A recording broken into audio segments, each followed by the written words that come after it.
Aujourd'hui, on va parler de ça. Et donc oui, comme tu t'en doutes, on va faire le test complet de ce mini PC. Donc lors de ma précédente vidéo, on l'avait découvert ensemble. J'avais donné mes premières impressions sur ce mini PC. Mais aujourd'hui, on va bel et bien le tester de fond en comble et voir justement si pour le prix, ça reste un PC intéressant ou pas. Donc pour vous remettre un petit peu dans le contexte, ça fait environ une semaine que j'utilise ce mini PC au quotidien. Et donc je l'ai utilisé aussi bien en personnel quand on va dire professionnel, hein, donc plutôt pour la chaîne YouTube quand je parle de professionnel. Et donc justement, je vais vous donner mon avis, mon ressenti sur ce mini PC. Il faut savoir que ce mini PC est quand même bien équipé, donc un petit peu plus tard dans cette vidéo, on va aussi le tester en jeu pour voir justement ce que ça donne. Donc pourquoi je le teste en jeu? Parce que tout simplement, il est équipé d'une partie graphique AMD qui reste quand même intéressante et qui aujourd'hui permet de faire tourner quelques jeux voilà, dans des conditions correctes. Ne vous attendez pas à avoir une RTX 3050, enfin en tout cas les performances d'une RTX 3050 par exemple, puisque ça ne sera pas du tout le cas. Mais vous allez voir que malgré tout, ça reste quand même intéressant et ça peut faire un petit mini PC gaming, on va dire rétro gaming ou en tout cas jeu ancien. Et voilà, si tu n'es pas trop gourmand en termes de réglage graphique, tu peux te faire plaisir et jouer un petit peu. Donc du coup, avant de rentrer dans les détails de cette vidéo, bien évidemment, si tu n'es pas encore abonné, n'hésite pas à le faire, c'est entièrement gratuit, ça permet de me soutenir. Très important, active aussi ta cloche des notifications. Puis bien sûr, si tu as des questions, voilà, les commentaires sont là pour ça.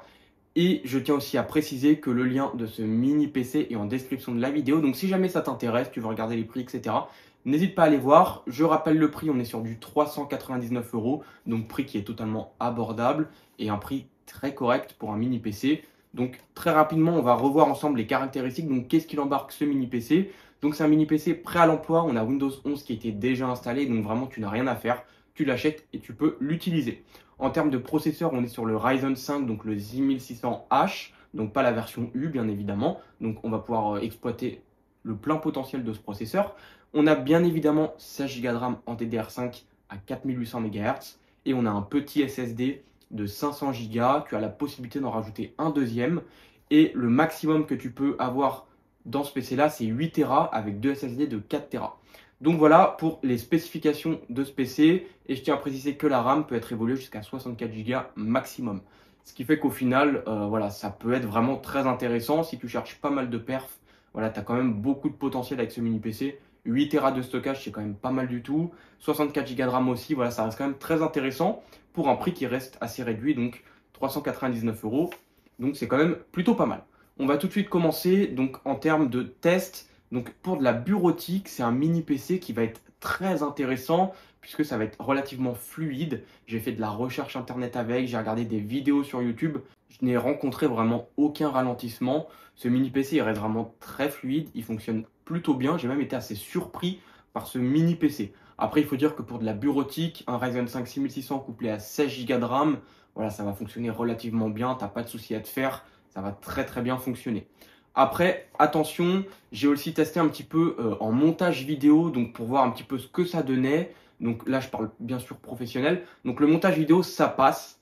Après, c'est pas non plus exceptionnel. Tu peux faire du montage léger, il n'y a pas de souci. Mais dès que tu vas commencer à taper de la 4K ou un peu plus, voilà, tu vas commencer à ressentir quelques ralentissements, ce qui est tout à fait normal, puisque ce n'est pas un mini PC qui est destiné spécialement à faire du montage vidéo très très lourd.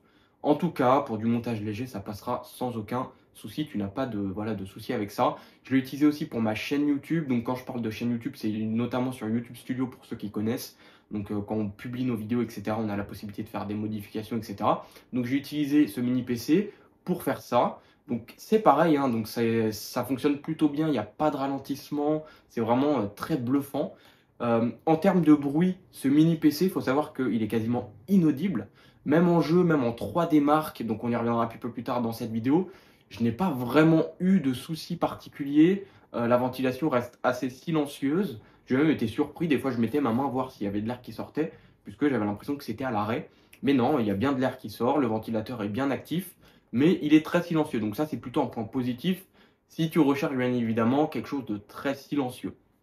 Donc même quand on est en pleine charge, il y a les ventilateurs qui tournent un petit peu plus vite, mais on est hyper loin d'un PC portable, ça je peux vous le dire.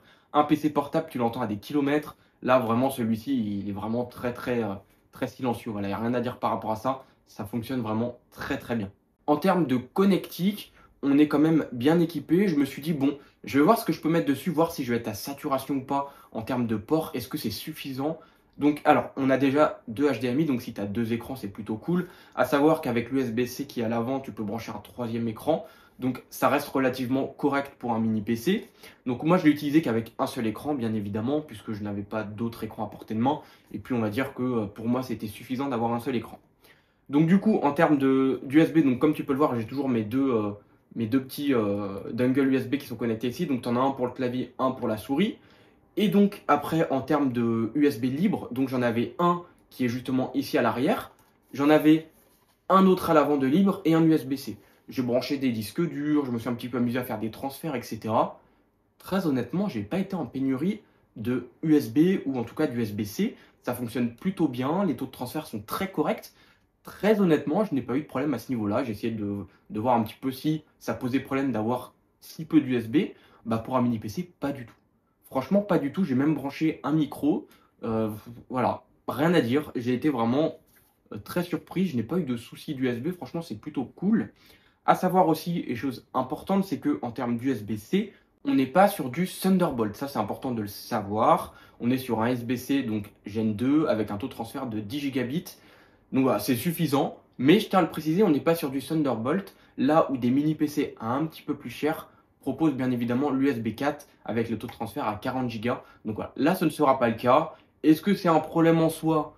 Je pense pas. Est-ce que c'est problématique en soi? Je ne pense pas non plus, sauf si tu avais bien évidemment envie d'y brancher un eGPU. Donc là forcément oui, ça va poser problème puisque sur ce mini PC là, ça ne va pas être possible puisque on n'a pas de Thunderbolt.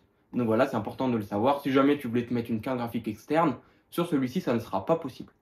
En termes de chauffe, ce mini PC, il est relativement correct, puisque en pleine charge, même en mettant la main dessus, voilà, ça reste relativement froid, quoi. C'est pas super chaud en fait en réalité. C'est vraiment très correct. La chauffe est plutôt bien maîtrisée. Après, on va pas se mentir, le Ryzen 5 6600H, c'est pas un processeur qui chauffe excessivement fort. Donc voilà, globalement, c'est plutôt bien refroidi, il n'y a pas de souci à ce niveau-là. Donc voilà les amis, pour cette première partie de vidéo, on a regardé un petit peu la bureautique, le professionnel, etc. Ce que ça donnait avec ce type de mini PC. Maintenant, il est temps de passer aux jeux vidéo et de voir un petit peu si, oui ou non, c'est possible de jouer avec un mini PC. Alors, on va lancer GTA V. Et donc, comme tu peux le voir à l'écran, on est tous les paramètres sur normal et on est en 1080p. À savoir que de base, l'allocation de la partie graphique est de 4 Go comme tu peux le voir sur la partie graphique du coup la AMD 660M. Dans le BIOS, tu peux modifier ça. Donc moi, j'ai rien touché, j'ai tout laissé de base. Donc voilà, on est sur du 4 Go dédié à la partie graphique. Et donc tu verras que c'est largement suffisant pour GTA V. On était à un petit peu moins de 2 Go de consommé, donc voilà, relativement, tu as de la marge. Mais voilà, je ne suis pas monté plus haut parce que voilà, c'était pas forcément le but.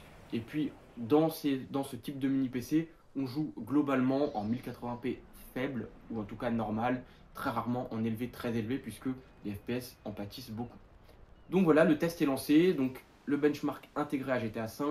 Comme tu peux le voir à l'écran, on est globalement sur du 60 fps, on a très peu de chute de fps, donc comme tu peux le constater, on ne descend pas à 30 ou 20, vraiment ça reste hyper correct, ça fonctionne plutôt bien, le jeu est globalement très fluide, et ça très honnêtement j'ai été quand même assez bluffé de voir qu'on avait autant de stabilité sur ce mini PC, et la chose incroyable c'est qu'on ne l'entend pas, on ne l'entend pas, voilà, il est silencieux. J'ai entendu aucun bruit lors de mes tests en jeu. Je pensais vraiment que ça allait souffler à mort, mais pas du tout. Il est hyper silencieux et c'est hyper agréable. Franchement, c'est top d'avoir une machine autant silencieuse. C'est plus silencieux qu'une tour gaming qui est silencieuse. Donc, autant vous dire que globalement, on ne l'entend pas. Et ça, c'est vraiment cool. Donc voilà, pour GTA V, franchement, rien à dire. Tu auras les 60 fps, voilà, 59, 60 fps, 55, ça dépend voilà, des zones, etc. Mais globalement, c'est jouable, on est dans les 60 fps, donc on peut dire que GTA V c'est entièrement validé avec ce mini PC en 1080p, réglage sur normal. J'ai aussi testé Counter-Strike 2, malheureusement je ne peux pas vous partager l'enregistrement, puisque en fait l'enregistrement ne fonctionne pas correctement, j'ai d'énormes pertes de FPS, et donc c'est vraiment pas représentatif, et donc je voulais pas vous balancer cette vidéo avec justement CS2 qui fonctionne pas, et voilà, pour vous gâcher un petit peu l'expérience du PC, pour vous donner un avis négatif, c'est pas le but. Je veux vraiment vous redonner mon ressenti et ce que je pense de ce mini PC. Donc, il n'y aura pas de partage vidéo sur CS2Go, mais je peux vous dire un petit peu mon ressenti sur CS2Go. Faut savoir que j'ai tout laissé les paramètres de base et j'ai joué en 1080p. On est à 60 FPS, plus ou moins.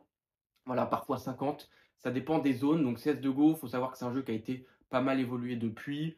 Et globalement, on est un petit peu plus maintenant sur la partie graphique que sur la partie processeur, comme c'était le cas avant avec le premier Counter-Strike. Donc globalement, c'est jouable. On est loin d'une expérience super intéressante non plus. On peine à avoir les 60 FPS. On est entre 40 et 60. Voilà, c'est pas super exceptionnel non plus. Mais pour un petit gamer voilà, qui s'en fout un petit peu de tout ça, pour lui, ça va être fluide. Il va se dire, ok, je peux jouer à Counter-Strike, donc c'est cool, et ça me suffit largement. Ce mini PC, il faut bien comprendre que ce n'est pas un mini PC qui va être destiné aux gamers purs et durs. Pas du tout. C'est un PC gamer d'appoint ou un petit PC gamer que tu peux utiliser pour du rétro gaming. Si tu joues à GTA V, un jeu de 2015, ça va passer. Globalement, les jeux sortis en 2015, peu gourmands, vont fonctionner. Les jeux sortis en 2017, 2018, 2020, etc. vont fonctionner s'ils ne sont pas trop gourmands. Tu n'auras pas de souci à ce niveau-là. Mais ce n'est pas une machine dédiée spécialement au gaming. Et ça, il faut le savoir. C'est un mini PC qui a une partie graphique intéressante et qui peut te permettre de faire tourner des jeux. Voilà globalement ce qu'il faut s'en dire de ce mini PC. Faut pas se dire c'est un mini PC gamer, je l'achète, je vais faire du full gaming dessus. Pas du tout. Il faut remettre les choses dans le contexte. C'est un mini PC d'appoint, c'est un mini PC qui est transportable, c'est un mini PC qui est super silencieux, c'est un mini PC qui a de bonnes performances pour de la bureautique, qui a de bonnes performances pour du professionnel léger, un petit peu de montage vidéo, pas trop lourd, ça passe. Voilà, si vous dépassez la 4K en montage vidéo, ça va commencer à devenir un petit peu compliqué. Mais globalement, ça reste très fluide. Et c'est ce qu'il faut en retenir de ce mini PC.